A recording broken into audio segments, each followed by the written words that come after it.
Meaning with a Pilates session you can say feel this and feel that, and find the awareness of the difference, and therefore the ability to control the difference based on what you listen to rather than feedback from outside. Even from a mirror, especially from a mirror.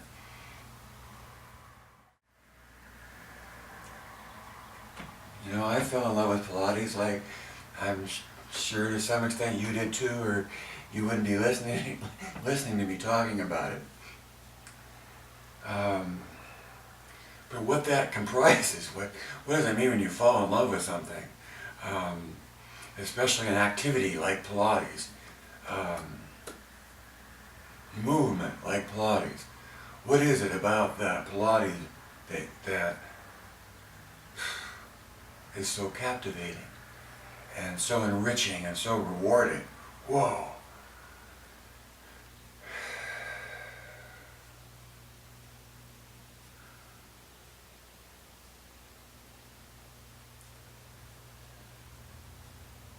And so, regardless of what I've made of,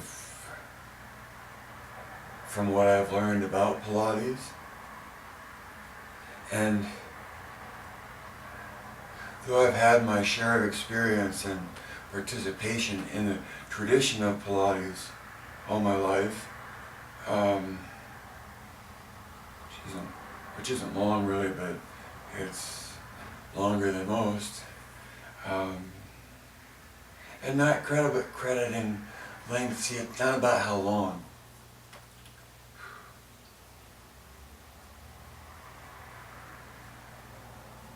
And even if you know what Pilates is,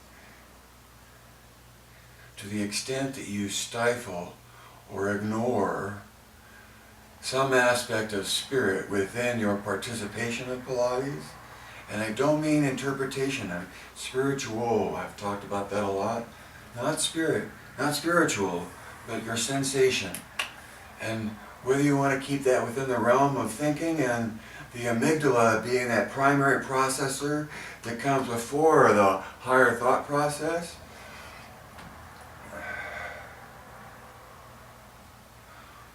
or if you want to move that observer, that listener outside of the brain altogether, and run with quantum physics and what they're pointing to about the observer and the observer's influence on the observed.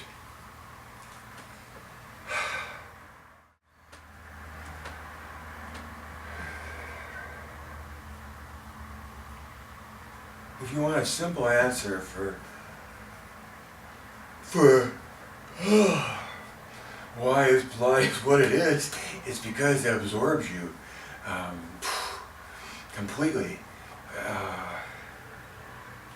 It's like being a race car driver and needing to race cars to be so, I imagine, because I'm not a race car driver, but something about the experience is the fact that it's so absorbing. The fact that something so absorbing could happen much slower in your body, moving through space, all by itself.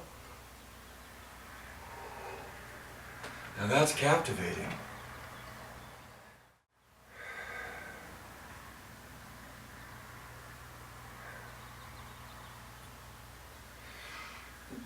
I'm so lucky that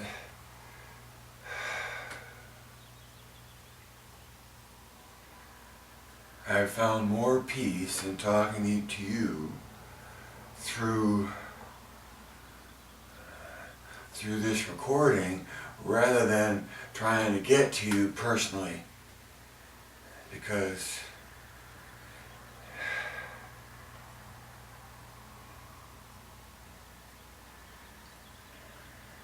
it's just not likely that I'm going to be able to get to you personally as easily as I can get to you this way, in terms of time and money. And really, when I came to realize that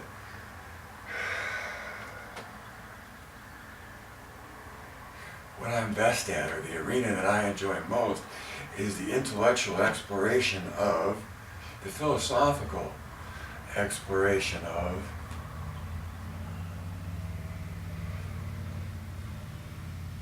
conscious expression.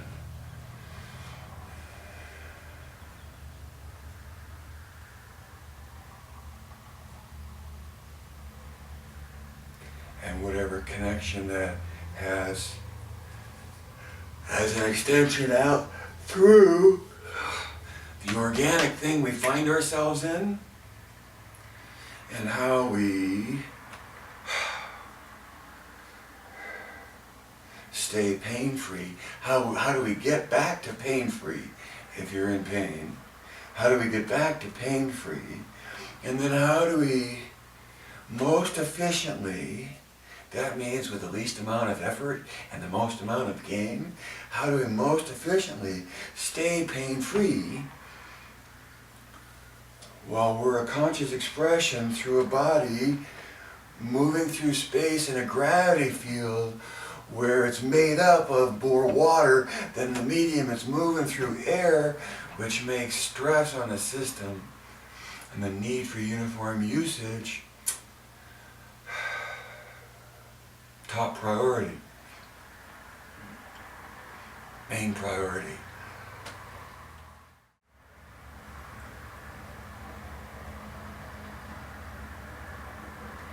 Being stuck in the continuance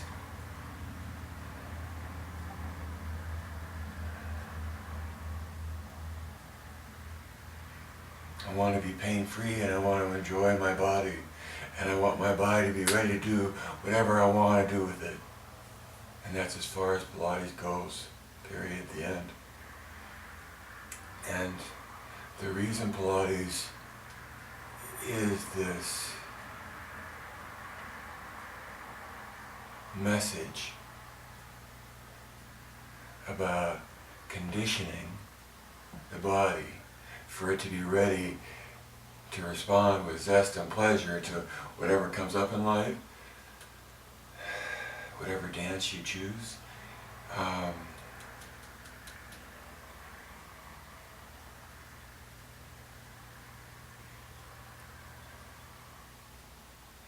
Is by focused expression of the ideals within which we exist in physical space.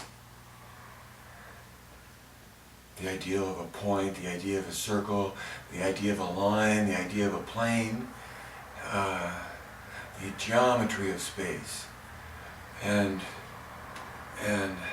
how a water balloon moving through that space navigates.